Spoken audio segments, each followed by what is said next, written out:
Hello, my name is Andrew Lancaster, and this is the July 2015 physics class course with Jay Murphree. And the topic I chose to discuss is gravity. Well, gravitational force, free fall, all of that. We'll cover all that real quick. So when you think of gravity, gravitational force, you think of things falling, apples falling on Isaac Newton's head.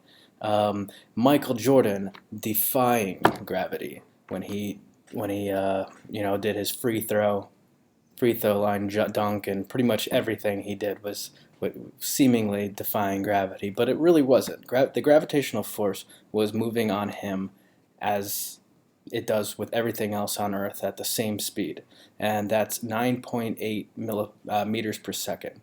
And that's or meters per second squared, because it's an acceleration. So every second something is falling on Earth, it gains that. The only thing that stands in the way of that is air resistance. So I'm going to show you a video real quick.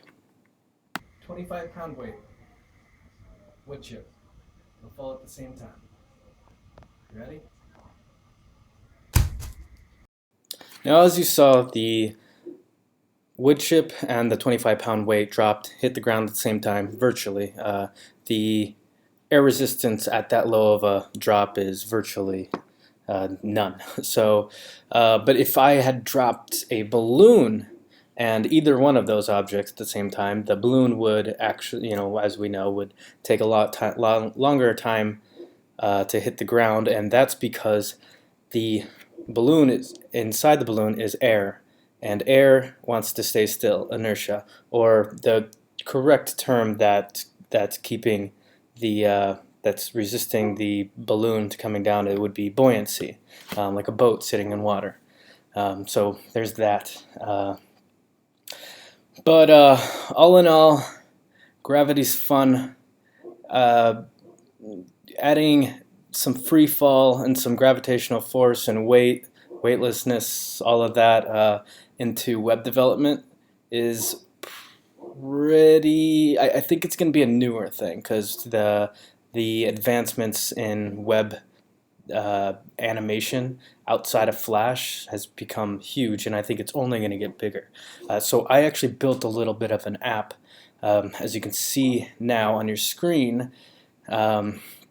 It's just a normal looking website, but it's got this really eerie looking button to activate gravity, and as you can see right now, it basically gives a simulation of what gravity would do to all of these web elements. And while this technically isn't a real website, or there's not really any use for it other than this demonstration, it does show the